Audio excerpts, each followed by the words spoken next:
이제 오늘 저희들이 읽었던 이 말씀 3절에 보면 이제 사도 바울이라는 분이 이렇게 이야기를 했습니다. 찬송하리로다 하나님 곧 우리 주 예수 그리스도의 아버지께서 그리스도 안에서 하늘에 속한 모든 신령한 복을 우리에게 주셨다. 우리 3절 자막을 좀 비추어 주시면 좋겠는데, 이제 여기 보시면은 이제 하나님께서 우리들에게 하늘에 속한 모든 신령한 복을 주셨다라고 이제 사도 바울은 이야기를 합니다. 그러니까 하나님은 어떤 분이신고 하면 하늘에 속한 모든 신령한 복을 우리에게 주시는 분이시고, 그리고 우리 그리스도인들은 누군고 하면 하늘에 속한 모든 신령한 복을 이제 받은 사람들입니다. 이제 우리 한국 분들은 요즘은 이제 먹고 사는 게 많이 좋아져서 이제 조금은 덜 나타나는데요. 제가 어릴 때 기억을 하면 이제 참 우리 한국 분들이 복을 좋아하시는 게, 이제 천장에도 보면 대부분 벽지가 뭐로 되어 있습니까? 복자들이 참 많이 새겨져 있었어요, 천장을 보면. 그리고 또 방바닥에도 이제 과거에는 어떻습니까? 이 장판을 보면 이 복자가 참 많았습니다. 그리고 이제 베개도, 요즘은 뭐 촌스러워서 잘 안 하지만 옛날에는 우리 베개에도 복자가 참 많이 쓰여져 있었습니다. 그리고 숟가락 어떻습니까? 숟가락도 과거에는 우리 어르신들 숟가락을 제가 기억하면 복자가 이게 항상 많이 기록이 되어져 있었어요. 그래서 우리 한국 분들은 참 이 복을 잘 때는 베고 또 천장에 보고, 이불도 수놓은 거 보면 또 복자잖아요, 복자. 그리고 또 덮고, 그 다음에 또 숟가락으로 먹고. 그러니까 참 이렇게 먹고 마시고 뭐 덮고 자고 뭐 이러면서 항상 마음에 복이 좀 주어졌으면 좋겠다라는 그런 바람을 가졌습니다. 그런데 이제 성경에 보면 하늘에 속한 이 모든 신령한 복을 누가 주시느냐? 하나님이 주시는 거다라고 이제 성경이 이야기를 합니다. 그러면서 이제 이 4절부터는 하나님이 우리에게 주신 복을 이제 몇 가지로 소개하고 있는데, 4절 말씀을 우리가 보면은 이제 이렇게 기록이 됩니다. 우리 자막을 좀 비추어 주시면 좋겠는데, 이제 4절에 창세 전에 그리스도 안에서 우리를 택하사 우리로 사랑 안에서 그 앞에 거룩하고 흠이 없게 하시려고. 그러니까 하나님이 어떤 복을 주셨느냐? 첫 번째 이제 바울이 기록하는 것은 하나님이 그리스도 안에서 우리를 택하셨다는 겁니다. 하나님이 우리를 택하셨다. 그런데 우리 이제 과거에 우리 젊은 사람들 쓰는 표현대로 하면 이 택했다는 것은 찍었다는 거죠. 찍었다. 제가 가끔 이제 우리 청년들을 섬길 때 이제 우리 자매들이 가끔 그런 이야기를 합니다. 아주 감동적인 모습으로 찾아와가지고, 오늘 이제 자기가 참 평소에 좋아했던 한 형제가 자기한테 프로포즈를 했는데 뭐라고 이야기했는가 하면, 자매가 이제 우리 교회에 처음 나타났을 때부터 제가 찍었다, 내가 너를 찍었다, 이렇게 이야기를 했대. 그래서 마음이 너무 이렇게, 또 반대 경우도 있습니다. 뭐 또 형제가 찍었다 그랬는데 왜 저 남자가 나를 찍나, 이것 때문에 또 분노하는 뭐 그런 애들도 제가 많이 봤어요. 그리고 이제 또 우리 직장 같은 데 가면 우리 사장님들이 한 번씩 그렇게 이야기하잖아요. 우리 새로운 사원한테 좀 세월이 지나고 나서, 내가 정말 너를 우리 회사 처음 입사했을 때부터 나의 후계자로 삼기로 내가 너를 찍었다, 이런 이야기를 들으면 아주 흥분이 되죠. 그리고 학교에서도 우리 교수님들께서 가끔 그런 말씀을 하십니다. 저 아이가 처음 우리 과에 들어왔을 때 그때부터 저 사람은 나를 이을 사람으로 찍었다. 여러분, 우리가 훌륭한 사람들로부터 내가 너를 찍었다, 선택했다 라는 표현을 들어도 우리 마음이 얼마나 기쁘고 우리들의 삶이 완전히 달라질 수가 있습니다. 그런데 천지와 만물을 창조하신 하나님께서 우리 한 사람 한 사람을 향해 뭐라고 말씀하시느냐? 내가 너를 택했다, 내가 너를 찍었다 라고 말씀을 하십니다.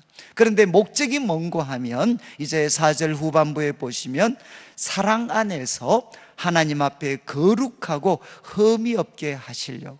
여러분, 사랑 안에서 하나님을 뜨겁게 사랑하는데, 뜨겁게 사랑하는 사람이 되는데 하나님이 보실 때도 거룩하고 흠이 없는, 정말 거룩하고 흠이 없는 그런 사람으로 만드시기로 이런 계획을 세우시고 하나님은 우리를 선택하셨다는 겁니다. 찍었다라고 사도 바울은 이야기를 합니다.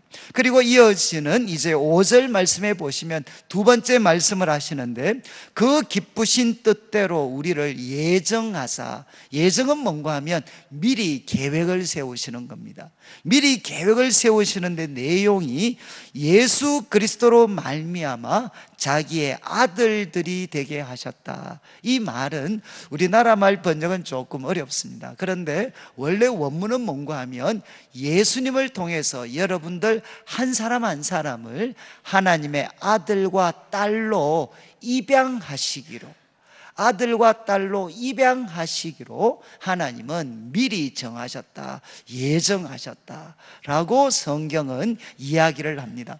아마 우리 한국 분들한테는 이제 이 입양이라는 말이 굉장히 좀 이렇게 좀 생소하시기도 하고, 뭐 그렇게 우리가 좀 편한 단어가 아닙니다. 그런데 이제 우리 고대 당시에는 여러분 이제 이 입양한 사람들, 이제 입양한 아들들은 친자녀들과 똑같은 그런 법적인 권한과 권리들을 갖고 있었습니다. 그래서 혹시 영화를 뭐 보신 분들은 이제 우리 배너 같은 영화 혹시 기억하실지 모르겠는데, 그 주인공이 정말 이렇게 억울하게 이제 인생 가장 밑바닥까지 떨어져서 노예선에서 이 배를 젓는 아주 고된 그런 일을 하고 있습니다. 그런데 이제 그 배에 외부의 사람들이 공격을 했는데, 그때 정말 그 배의 가장 높은 분이 이 죽음의 위기를 맞이했을 때 어떻게 배너가 그 사람을 구출해 줍니다. 그래서 나중에 배너가 뭐가 되느냐, 그 사람의 양자가 되게 되죠. 양자가 되면서 노예였던 신분에서 그 높은 이제 로마의 관리의 이제 아들로 신분이 완전히 바뀌어져서 나중에 이제 유대로 오게 되는 그런 모습들. 그러니까 이 고대에는 이제 아들과 딸로 입양이 되면 아들과 딸로 똑같은 그런 권리와 권한을 갖게 됩니다. 하나님께서 어떤 계획을 세우셨느냐, 바로 여러분들을 하나님의 아들과 딸로 삼으시기로 그렇게 계획을 세우셨다는 겁니다. 제가 이제 캐나다에서 한 5년 정도 이렇게 유학 공부를 하는 시간을 좀 가졌었는데, 그때 제가 지금도 이렇게 제일 기억이 남는 한 분을 제가 거기서 만났는데, 신호범이라는 분이십니다. 신호범. 아마 이제는 조금 시간이 지났는데 우리 신호범이라는 분이 그 당시에서는 우리 이제 미국에서 워싱턴 주 안에 또 이제 의회가 있습니다. 그 의회에서 한국인 출신으로는 아마 가장 높이 올라가셨던 그런 참 훌륭한 분이셨어요. 그런데 이분이 이제 제가 유학할 때 다녔던 교회에 이제 특강, 이제 강사로 오셔서 그분 간증을 하셨는데, 이분이 이제 뭐였는가 하면 서울역, 이제 옛날에 서울역에서 이제 구걸하는 그런 거지였어요. 거지. 이제 아버지가 이렇게 아마 어머니가 이렇게 돌아가시고 나서 결국 이제 아마 자녀 중에 하나만 자기가 돌보고 나머지 아이들을 그냥 다 버려버렸어요. 그래서 어머니는 돌아가시고, 그리고 이제 아버지는 이 자식들을 버려버립니다. 그래서 이제 학교도 다니지 못하고 서울역에서 이제 구걸을 했습니다. 구걸을. 그리고 이제 자기가 보는 앞에서 같이 구걸하던 친구가 배를 이렇게 골아서 결국 죽는 그런 모습도 보고, 그러니까 정말 이렇게 미래가 전혀 보이지 않는 15, 6살 될 때까지 초등학교 한번 가보지 못하고 거지로서 구걸하고, 그런데 이제 이 어떤 참 청소년 신호범 군이 이제 어떻게 되다 보니까 미군 부대에서 이제 거기에서 막 뽀이 생활을 하게 됐어요. 거기서 이제 뽀이 생활을 했는데, 근데 이 학생한테, 이 청소년한테 막 인생의 큰 전기가 주어졌습니다. 이제 한국 전쟁이 마치고 미군들이 복귀하는 과정에서 그곳에 한 군의관으로 오셨던 분이 이 신호범이라는 사람을 이제 이야기를 했습니다. 너 혹시 나하고 같이 미국에 갈래? 그래서 내가 너를 이제 양자로 삼고 싶다. 그래서 그 아이를, 이 거지 아이를 이제 양자로 삼아서 미국에 데리고 갔습니다. 그 15, 16살 정도 됐을 텐데, 그런데 그때까지 뭐 교육이라고는 한 번도, 한국 교육도 한번 받아보지 못했던, 그런데 그 양자로 삼으신 아버지가 정말 참 훌륭한 분이시죠. 밤마다 퇴근하셔서 뭐 하시느냐, 이 아이에게 이제 영어를 가르치셨어요. 그리고 이제 그래서 우리로 말하면 검정고시를 칠 수 있도록 그 아버지가 공부를 가르치고 뒷바라지를 다 해줬어요. 그래서 참 15, 16까지 초등학교 문 앞에도 한번 못 갔던 사람이 이제 우리로 말하면 검정고시로 중학, 초, 중, 고를 다 마치고 이분이 이제 대학을 졸업하게 되고 나중에는 박사학위를 받게 됩니다. 박사학위를 받게 되고, 그리고 이제 정계 쪽에 진출을 해서 워싱턴주 쪽에서 이분이 우리 같으면 시의원, 주의원들을 하시게 돼. 그래서 이분이 자신의 평생에 이제 하나의 그 사역으로 삼는 게 뭔가 하면, 여러분 가슴 아픈 이야기지만 미국과 캐나다에 가면 한국에서 입양된, 냉정하게 이야기하면 한국이 버린 우리 아이들입니다. 한국이 버려버렸던 그 수많은 입양 아이들이 그곳에 많이 있습니다. 제가 있었던 그 캐나다 온타리오 주라고, 거기에만 그 당시 통계로 3,000명의 입양 아이들이 있었어요. 그래서 그 아이들을, 바로 부모들을 교육을 시키고 그 아이들에게 정말 이렇게 그 상처가 치유되도록 하는 일에 헌신하는 분이셨어요. 제가 그분 간증을 들으면서 다른 것보다도 한 아버지를, 한 새로운 아버지에게 입양이 된다는 게 이렇게 삶의 놀라운 변화를 만들 수가 있구나. 정말 청소년이 될 때까지 초등학교 한번, 교육 한번 받아보지도 못하고 부모들한테 버림받고 그리고 거지처럼 살았는데, 그런데 한 사람을 만나서 그 사람의 양자가 되었을 때 그 새 아버지의 헌신을 통해서 그 거지 청년이 이렇게 놀라운 사람이 될 수 있었다. 이게 뭔가 하면 양자가 되는 그런 권리입니다. 여러분, 사람도 이렇게 만들 수 있다면 하나님이 여러분을 하나님의 아들과 딸로 양자를 삼으셔서 그분의 자녀가 되게 하셔가지고 그분이 가지고 있는 능력과 지혜와 사랑과 모든 것을 쏟아부으셔서 여러분을 돌보신다라고 생각하면 우리들의 삶에 어떤 놀라운 일이 일어나겠습니까? 저는 사실은 성경을 볼 때 자기의 아들들이 되게 하셨다, 딸들이 되게 하셨다, 저는 이 말씀을 대할 때 소위 결혼하고 그리고 자녀들을 놓기 전에는 이 말씀이 정말 잘 다가오지를 않았어요. 하나님께서 우리 아들과 또 딸로 삼으셔서 우리가 필요하셨구나, 이렇게 생각을 했습니다. 그런데 제가 이제 결혼하고 자녀들을 키우면서, 여러분 자녀들을 키우면 뭐죠? 우리 아들들로, 저는 아들만 둘이니까 아들들이 되게 하는 거는 뭡니까? 말 그대로 우리가 가지고 있는 모든 것을, 최소한 우리 한국 분들은 자식들한테 다 쏟아붓습니다. 다 쏟아붓고, 돈도 다 쏟아붓고, 모든 관심, 모든 시간들을 그냥 다 쏟아붓습니다. 다 쏟아붓고. 우리 교회도 이제 애들, 어린애들 키우는 분들 보시면, 여러분 애 키우는데 엄마들이 복장, 화장하고 이럴 시간이 어디 있습니까? 제가 이제 한 번씩은 우리 그 젊은 집사님들 중에 와서 애들이 울라 그럴 때가 있어요. 왜 그러냐 그러면, 목사님 제가 고생해서 이제 둘 키워가지고 어린이집 보냈는데 목사님 끔찍하게도 또 셋째가 생겼습니다. 그러면서 여러분, 그 말은 뭐죠? 딴 뜻이 아니죠. 그만큼 애들을 하나 키우는데 우리 부모님들이 모든 것을 그냥 다 쏟아붓습니다. 다 쏟아부어.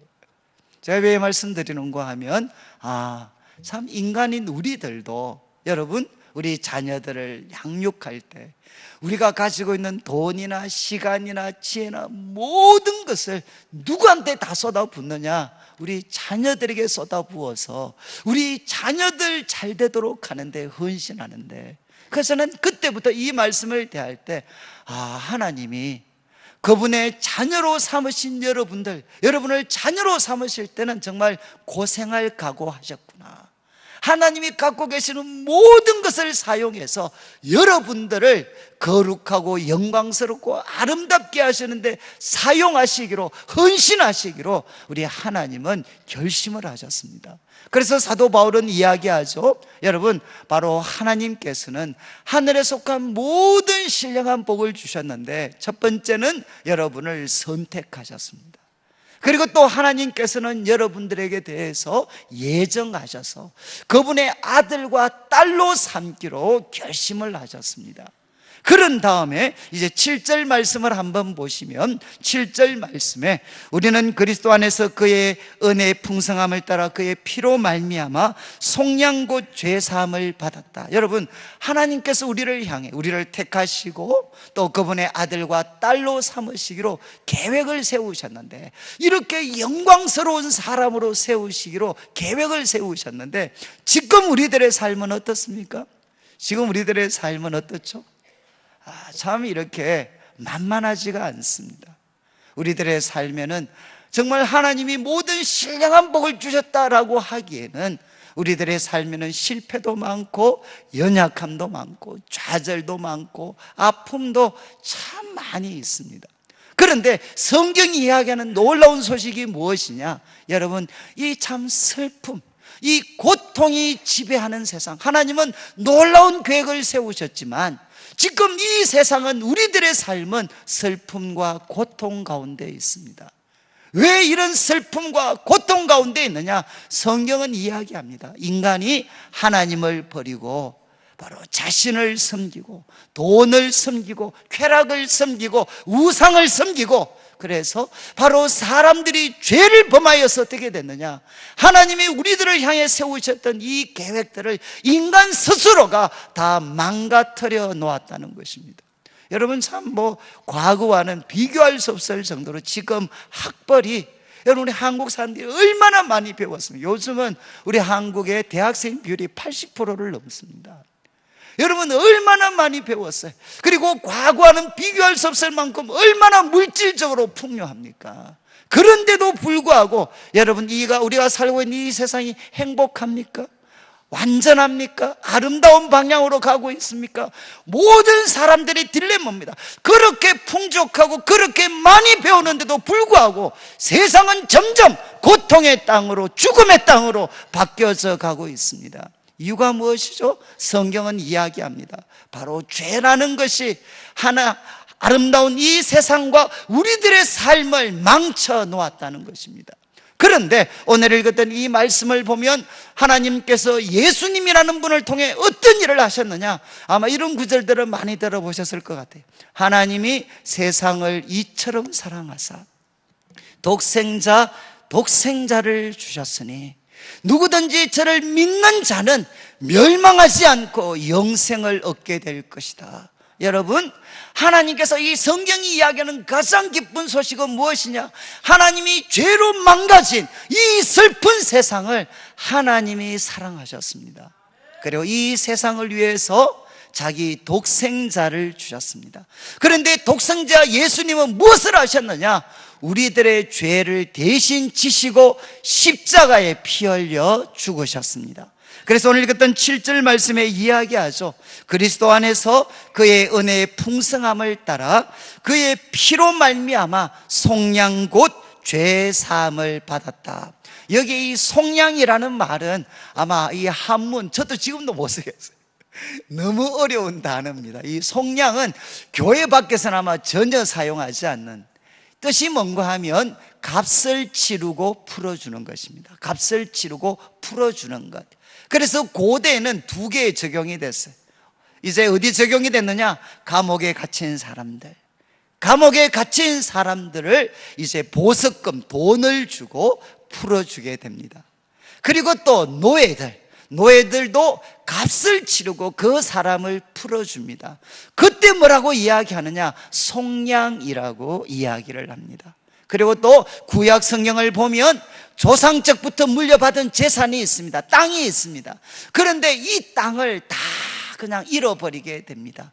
그런데 정말 능력 있는 친척이 그 잃어버렸던 땅을 그냥 되찾아줄 때 그것을 뭐라고 이야기하느냐? 속량이라고 이야기를 합니다. 여러분, 이 단어 뜻을 통해서 볼 때 우리가 살고 있는 세상 사람들은 어떤 모습이냐? 성경은 이야기합니다. 옥에 갇혀 있다고 생각을 합니다. 옥에 갇혀 있습니다. 저는 우리 사람들로부터 이런 이야기 많이 듣습니다. 목사님, 저 집이 감옥입니다. 목사님, 저 직장 가보십시오. 직장 감옥입니다. 감옥. 여러분, 이 세상 성경은 뭐라고 이야기하느냐? 마치 우리는 감옥에 갇힌 죄인들처럼 우리들은 그런 삶을 살고 있습니다. 또 성경은 뭐라고 이야기하느냐? 우리들의 삶에 대해서 노예라고 이야기를 해요. 정말 역설이죠. 오늘날과 같이 자유를 외치지만 성경은 뭐라고 이야기하느냐? 우리들의 삶은 노예 가운데 있습니다. 그리고 우리는 하나님이 주신 모든 아름다운 것들을 다 잃어버렸습니다. 그런데 여러분, 바로 예수님께서 우리들의 죄를 대신 지시고 십자가에 피 흘려 죽으셔서 우리가 받아야 될 모든 죄의 저주와 형벌을 우리 예수님이 다 담당을 하셨습니다. 그래서 이 예수님의 피 때문에 어떻게 됐느냐? 우리는 감옥에서 풀려나게 됐고, 그리고 우리는 죄의 종에서, 죽음의 종에서, 마귀의 종에서 우리는 풀려나게 되었고, 우리가 잃어버렸던 모든 것들을 예수님께서 십자가의 죽으심으로 말미암아 다 회복시켜 주셨습니다. 그래서 성경은 이야기합니다. 예수님 안에, 예수님이 무엇을 하셨느냐? 그분의 피로 말미암아 속량, 값을 치르고 풀어주시고, 그리고 우리들에게 죄의 사함을 허락하셨다. 이렇게 성경은 이야기를 합니다. 제가 이제 우리 청년들을 오랫동안 섬겼는데, 우리 청년들과 같이 이야기하다 보면 한 번씩 제가 이야기를 합니다. 야, 좀 신앙생활 좀 열심히 해야지. 그러면 가끔 우리 청년들 중에, 목사님, 저는 안 됩니다. 저는 포기하십시오. 이런 친구들이 가끔 있어요, 가끔.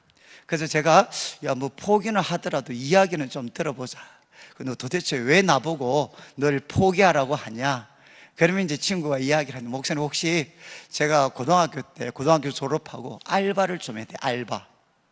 근데 알바를 했는데 어디서 했느냐? 중앙공원 앞에서 했대. 여러분, 중앙공원에서 뭐 했냐? 이러니까.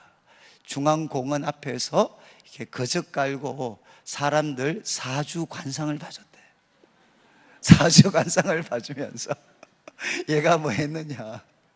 예수님의 이름을 저주를 많이 했대. 이해하시겠어요?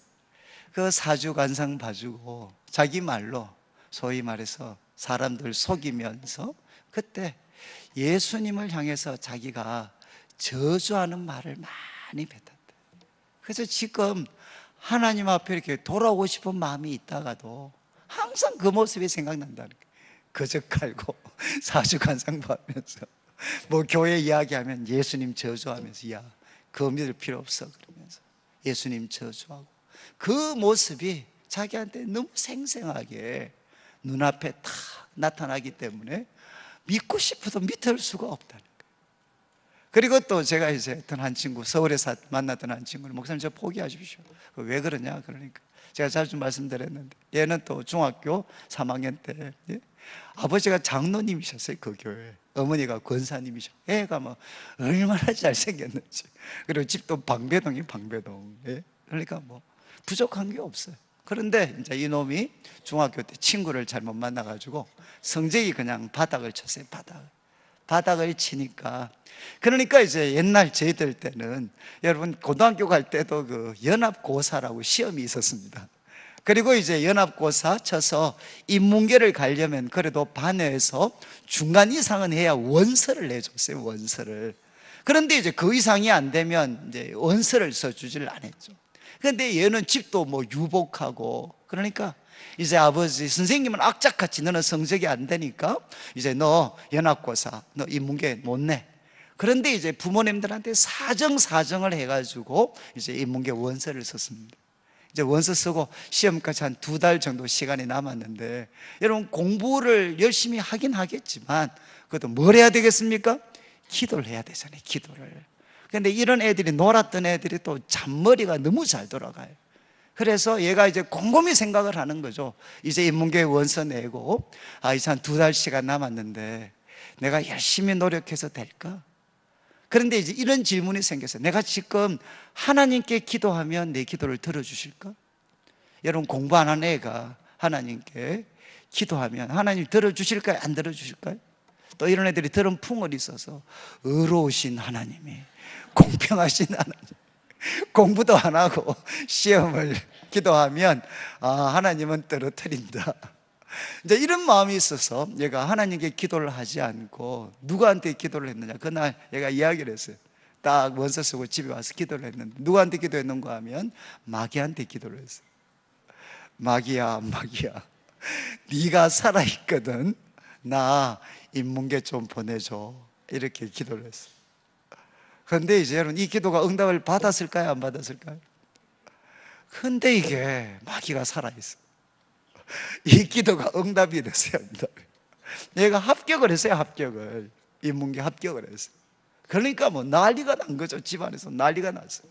근데 비결을 아무도 모르고, 얘만 자기만 알아요, 자기만. 마귀한테 기도해서 마귀가 응답을 해줬어. 그런데 이제 기쁨이 하루도 안 가고, 문제는 그날 밤에 어떤 일이 생겼습니까? 우리 마 선생님이 찾아오셨어요. 찾아오셔서 뭐라고 이야기했느냐? 야, 내가 너의 기도에 응답해줬다. 너 인문계 합격시켜줬어. 그 다음 말이 뭔가 하면, 그러니까 너는 내 것이다, 이렇게 이야기를 했어요. 또 성경 말씀, 우리 이사야에 나오는 말씀 인용해서, 너는 내 것이다. 그러니까 그때부터 어떻게 되냐면, 밤마다 와서 가위를 누르는 거죠. 밤마다 가위를 누르니까 애가 괴로워서 견딜 수가 없어요. 그런데 하나님께 도움을 요청하고 싶어도 자기는 어떤 사람입니까? 마귀한테 기도해서 응답을 받았어요. 그러니까 자기도 체면이 있지 어떻게 하나님께 기도를 할 수 있겠습니까? 그리고 세월이 한 7년이 지났어요. 7년이. 어떻게 보냈겠습니까? 영문도 모르시는 아버지 장로님, 어머니 권사님은 매일 그 아이를 교회에 갖다 놓았겠죠. 그런데 그 교회에 갖다 놨지만 얘가 예배 드릴 수 있었겠습니까? 그리고 괴로우니까 매일 술 먹고, 그래도 어떻게 뭐 대학은 가긴 갔는데 삶이 완전히 망가졌어요. 그러니까 그 친구가 저보고 이야기를 했어요. 목사님, 저는 안 되니까 포기하세요, 포기. 근데 제가 그 친구들한테 항상 했던 그 비유가 있습니다, 비유. 여러분들도 잘 한번 생각해 보시죠. 이제 그 친구들한테 제가 이야기했던 게, 야, 여기에 옛날 곡식단은 곡식을 측정하는 저울 있잖아요. 큰 저울이 있다, 저울이 있는데, 이 저울 한쪽 끝에는 네가 마귀한테 기도해서 응답을 받고 7년 동안 마귀한테 종살이 했던 그 죄를 이쪽 편에 한번 놔봐라. 그리고 또 다른 친구 같으면 정말 사주팔자 보면서 예수님 이름 저주하고 거짓말로 사람들 속여서 돈 뜯고 했던 그 죄를 바로 이쪽 저울 끝에 한번 두는 거죠. 그러면 어떻게 되겠습니까? 저울이 딱 이쪽으로 팍 기울겠죠. 그런데 반대쪽 저울 반대쪽에 무엇을 놓느냐? 바로 너희들을 위해서 흘리신 예수님의 피, 예수님의 보혈을 바로 저울 반대쪽에 한번 놔보자. 여러분 상상해 가시죠? 이쪽에는 그 7년 동안 마귀한테 기도 응답받고 마귀의 종노릇으로 살았던 그 7년의 죄가 있고, 그리고 이쪽에는 예수님의 피가 있습니다. 그러면 저울이 어느 쪽으로 기울어지겠습니까? 저울이 어느 쪽으로 기울어지겠어요? 여러분, 이쪽으로 기울어질까요? 아니면 예수님 피 쪽으로 기울어질까요? 그럼 이 친구들이 다 알 것도 다 알아요. 뭐라고 이야기를, 아니 목사님 그것도 모르십니까? 예수님의 피 쪽으로 기울어지죠. 피 쪽으로. 여러분, 이게 뭔가 하면 속량입니다. 속량. 여러분, 만약에 예수님의 피도 덮을 수 없는, 예수님의 피보다도 더 무서운 죄가 있으면 여러분, 그거는 뭐 구원을 할 수가 없죠. 그러나 어떤 죄보다도 예수님의 보혈이 더 귀하고 아름답고 능력이 있습니다. 그러니까 어떻게 되느냐? 예수님의 피는 여러분, 마귀한테 기도해서 응답받고 7년 동안 종로로 됐던 죄라 할지라도 여러분, 그 죄보다 더 귀하고 보배로운 예수님의 피는 바로 그 죄에서 값을 치르고 우리를 풀어줄 수가 있습니다. 그리고 여러분, 우리들의 삶이 소위 사주팔자 보면서 예수님 이름 저주하고 그렇게 남속이면서 살았던 삶이라 할지라도 여러분, 예수님의 보혈은 값을 치르고 그 사람을 풀어줄 수가 있습니다. 저는 우리 성도님들 또 우리 청년들을 제가 섬기면서 여러분, 정말 많은 분들이 과거에 묶여서 살아가고 있습니다. 과거에 묶여서. 목사님, 저는 안 됩니다. 왜냐하면 저는 목사님 아시는 것처럼 저는 결혼에 실패했습니다. 저 사람과 결혼하면서부터 내 인생은 끝입니다. 회복이 불가능합니다. 우리 청년들은 이야기해, 내가 중학교 2학년 때, 제가 고등학교 2학년 때 내가 저 친구와 사귀면서 내 인생은 끝이 났습니다. 그리고 또 어느 시험에서 내가 실패했을 때 내 인생은 끝이 났습니다. 수많은 사람들이 과거에 발목이 잡혀서 내 삶이 열심히는 살아갔지만 내 삶이 나아질 것이다, 내 삶이 하나님 보시기에 험없고 거룩하고 영광스러운 삶이 될 것이다 라는 기대를 갖지 못하고 살아가는 사람들이 많이 있습니다. 저도 이제 예수님 정말 인격적으로 만나기 전까지 저도 나름대로 열심히 살았어요. 열심히 살았고, 그리고 이제 정말 우리 부모님들, 제가 이렇게 고등학교 가지고 열심히 공부해서 제가 원하는 학교, 원하는 대학 들어갔을 때 정말 저는 뭐 어르신들 다 이야기하잖아요. 서울대만 들어가면 야, 네 인생은 끝이다. 여러분, 그런 거짓말이 어디 있어요? 제가 서울대 갔죠. 가서 저는 내 삶은 밑바닥으로 추락을 했어요. 거기 가니까 저하고는 비교도 할 수 없는 똑똑하고 뭐 이런 놈들이 뭐 정말 천지 빛깔이었어요. 정말 거기에서 나름대로 열심히 했는데 그래도 거기서 정말 바닥을 쳤어요. 그러니까 제가 하나 믿고 의지한 게 공부였는데 그 공부에서 바닥을 치고 나니까 더 이상 제 삶의 가치, 내 인생의 가치가 느껴지지 않아요. 그리고 아무리 노력해도 그걸 만회할 수가 없어요. 그러니까 점점 사람이 어떻게 되느냐, 정말 그때 제가 말씀도 열심히 공부하고 노력했는데 제 속에 두 인간이 있는 거예요. 두 인간. 하나는 뭔가 하면 가장 거룩하고 깨끗한, 정말 하나님 만나려고 하고 말씀대로 살려고 하고 바르게 살려고 노력하는 나가 있고, 또 한쪽에는 누가 있습니까? 정반대 인간이 있어요. 비겁하고 치사하고 속이고 이중적이고 거짓말하고 악하고 탐욕적이고 그리고 겁쟁이고 이런 어떤 또 하나의 모습이 제 삶을 사로잡고 있었어요. 그러니까 나는 누구였느냐? 한마디로 모순덩어리였어요. 모순덩어리. 그리고 저는 누구도 나하고 가까워지는 것을 용납할 수가 없었어요. 왜냐하면 사람들이 나와 가까워지면 내 진짜 모습을 알면 어느 누구도 나를 사랑하지를 않을 거다. 내 진짜 모습 알면 다 떠나갈 것이다. 그래서 저는 사람들과 사귈 수가 없었어요. 그런데 이제 하나님께서 저에게 찾아오셔서 그렇게 말씀하셨어요. 야, 너희 부모가 네 진짜 모습 알면 너를 모른다고 할 거고, 너 교회 친구들 정말 너 진짜 모습 알면 너 나쁜 놈이야 이렇게 모두가 외면하겠지만, 그러나 나는 너를 부끄러워하지 않는다. 정말 제 인생을 새롭게 만든, 나는 너를 부끄러워하지 않는다. 그날이 저한테는 천국이었어요.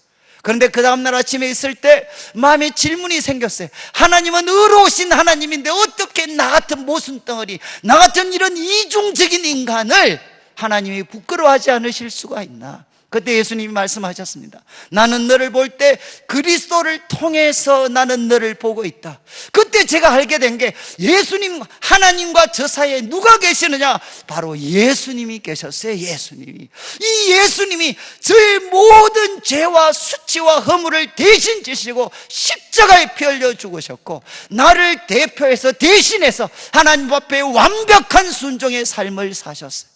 나와 바로 하나님 사이에 중보자 예수님이 계셨습니다. 그래서 하나님이 저를 보면 항상 누구를 통해서 보느냐? 예수님을 통해서 저를 보고 계시는 거죠. 야, 나는 그리스도를 통해서 너를 보고 있기 때문에 나는 너를 절대로 부끄러워하지 않아. 너는 내 사랑하는 아들이야. 나는 너를 너무너무 기뻐해. 하나님께서 말씀을 해주셨어요. 그래서 저는 사실 오늘까지 이 말씀을 붙잡고 살아가고 있습니다. 그 후에도 수많은 삶의 실패를 경험을 했습니다. 그래서 하나님 앞에 무릎을 꿇고 기도하죠. 하나님, 내 모습 보십시오. 나는 이런 인간입니다. 그런데 하나님, 저 부끄럽지 않습니까? 과거에 30년 전에 제게 주셨던 말씀, 하나님, 저가 부끄럽지 않습니까? 라고 질문을 하면 하나님께서 언제나 말씀하셨어요. 나도 하나 물어보자. 너 그리스도 안에 있느냐? 너 그리스도 안에 있느냐? 그러면 제가 대답을 해. 하나님, 내 인생이 망가지고 나는 실패했다 할지라도 하나 내가 포기할 수 없는 것은 나는 그리스도 안에 있습니다. 나는 예수님을 믿습니다. 그러면 하나님이 언제나 저에게 말씀하셨어요. 나는 그리스도 안에 있는 너를 부끄러워하지 않아. 여러분, 예수님이 하신 일이 무엇입니까?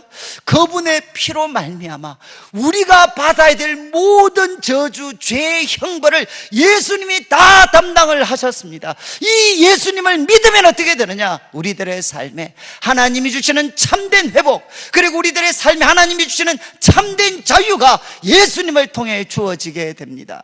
제가 신방 가서 제일 곤혹스러운 질문을 한번 받은 적이 있어요. 제가 한번 신방을 갔는데 그 집은 남편이 이렇게 정말 술 주정이 너무 심하셨어요. 그래서 이제 낮에 일을 하고 밤에 들어오시면 막 그 깡소주를 다 마시고 한 새벽 한 1시 정도 되면 그때부터 이제 부인한테 신문을 해서 부인도 잠을 재우질 않아요, 잠을. 그러니까 막 완전히 뭐 삶이 엉망, 가보면 뭐 집 엉망입니다, 엉망. 그런데 이제 신방 가서 제가 예배를 드리고 났는데 그 여자분이 저한테 이렇게 질문하셨어요. 목사님, 제가 한 가지만 묻겠습니다. 목사님, 예수 믿으면 팔자가 바뀝니까? 정말 어려운 질문. 아무리 성경을 봐도 팔자가 나오는 구절이 없어요. 팔자가 나오는 구절이. 이거 예수님 믿으면 팔자가 바뀝니까? 여러분 어떻게 생각하세요? 예수님 믿으면 팔자가 바뀝니까?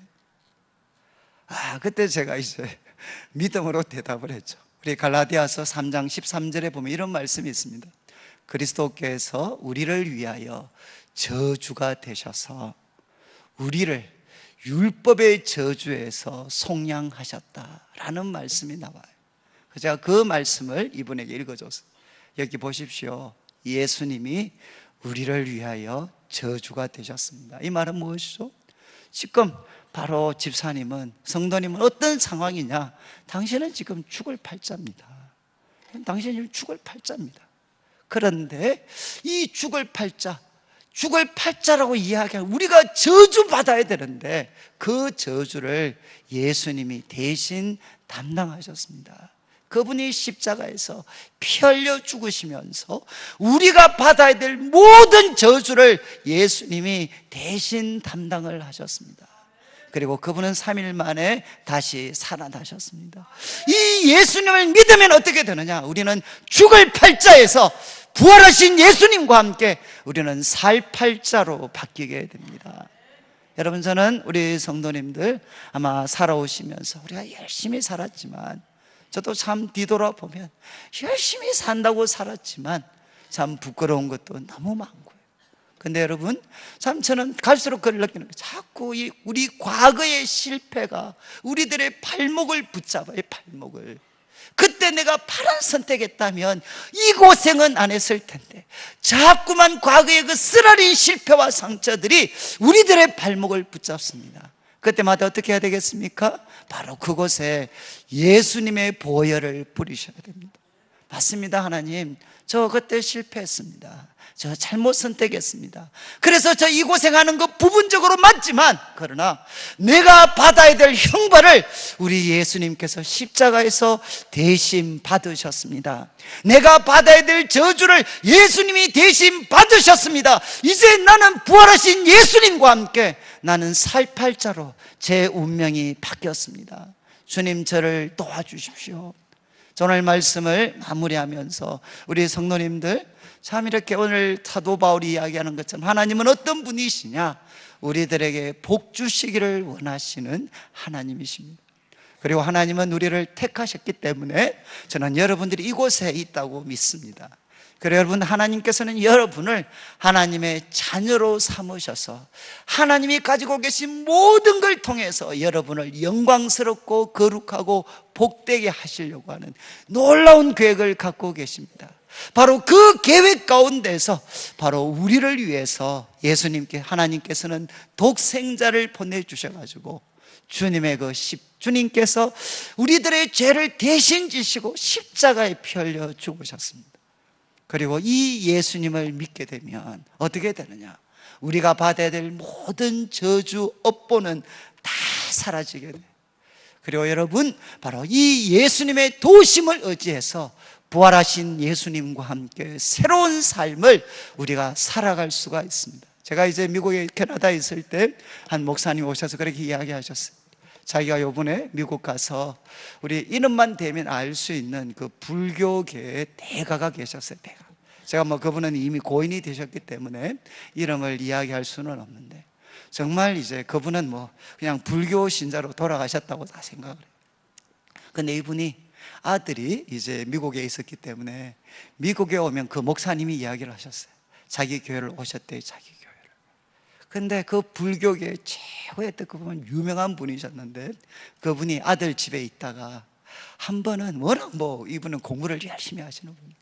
그런데 아들 때문에 교회를 갔다가 한번 성경을 쭉 공부를 하셨대요. 그러다 아버님이 2층에 계셨는데 2층에서 하루 막 뛰어내려오시대요. 그 아들 표현이.